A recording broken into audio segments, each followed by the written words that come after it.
Deputy CM Congress party से होगा। Sources के हवाले से अहम खबर, चुनाव जीतने के बाद नाम का ऐलान होगा। रणनीति के तहत नाम के ऐलान को टाला गया है। सोर्सेस के हवाले से यह बड़ी खबर सामने आ रही है कि बिहार में अगर महागठबंधन की सरकार बनती है तो दूसरा डिप्टी सीएम कांग्रेस पार्टी से होगा। कुमार विक्रांत हमारे साथ जुड़ गए हैं। कुमार, क्या जानकारी मिल रही है?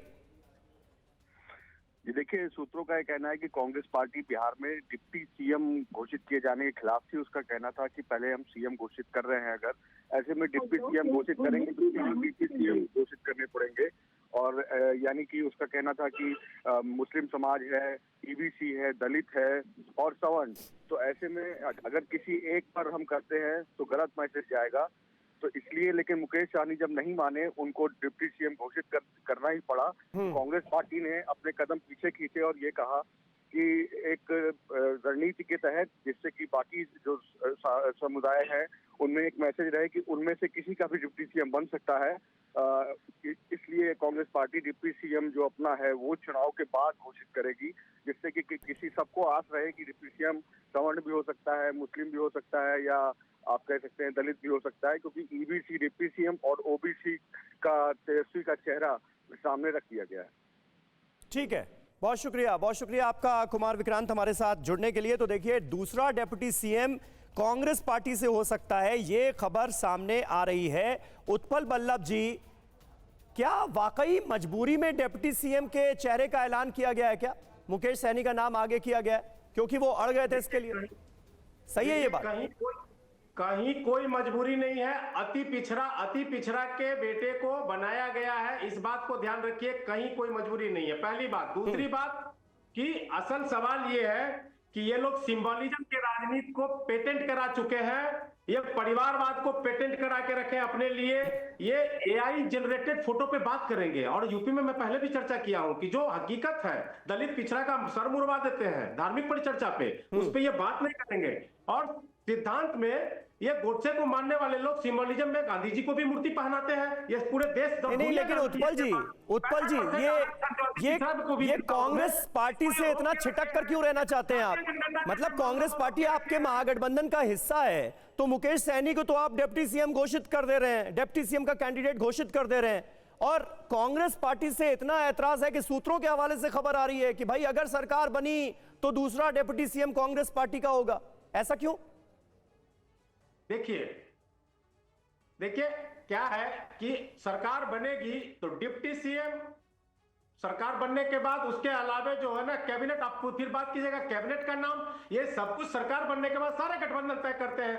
जो गठबंधन यहाँ मुकाबला में है वो तो अपना सीएम फेस नहीं तय कर पाई है अभी तक। जेपी नड्डा जी और अमित शाह जी नीतीश जी को मुख्यमंत्री नहीं माने हैं। प्रवक्ता विजय जी जल्दी से इसका जवाब दे दीजिए। ये क्लियरली आप लोग क्यों नहीं कह रहे हैं भाई? जैसे तेजस्वी यादव को सीएम चेहरा घोषित कर दिया गया ना, तो आपके गठबंधन का सीएम चेहरा नीतीश कुमार है ना। ये मत कहिएगा कि उनके नेतृत्व में हम लड़ रहे हैं चुनाव। मुख्यमंत्री नीतीश कुमार ही होंगे ना अगर आपकी सरकार बनती है तो, एनडीए की।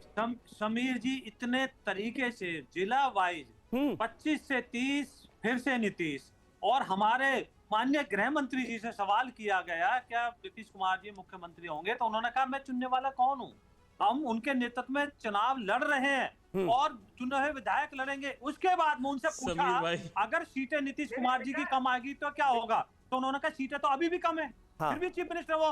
दूसरा मैं बता देता हूं कि जब कोई विपक्षी पार्टी होती है तो वो ऐलान करती है कि हमारे चीफ मिनिस्टर के चेहरे ये होंगे। जब सिटिंग चीफ मिनिस्टर होता है तो ये नहीं होता। आपने देखा होगा 2014 में मोदी जी को प्राइम मिनिस्टर का चेहरा बनाया गया। जब 2019 और 24 का लोकसभा चुनाव हुए तो उनके नेतृत्व में इलेक्शन लड़ा गया। इसी तरह से हरियाणा, तो मतलब आप ये कह रहे हैं कि ये बिल्कुल क्लियर है कि नीतीश कुमार ही सीएम बनेंगे अगर एनडीए जीत कर आती है। फिर से नीतीश, ठीक है, इनके लिए बात करने लिए कुछ अच्छा, इनका महागठबंधन है कहां? ठीक है चलिए, मैं अब जरा उस मुद्दे पर भी आ जाता हूं जिसमें असदुद्दीन ओवैसी की पार्टी जो है वो सवाल उठा रही है। जरा सुनिएगा आप सब। बिहार में मुकेश सहनी को महागठबंधन की तरफ से डिप्टी सीएम का चेहरा बनाया गया। ओवैसी की पार्टी इसे बड़ा मुद्दा बनाने में जुटी है। सुनिए एआईएमआईएम के नेता वारिस पठान इस मुद्दे पर क्या कह रहे हैं।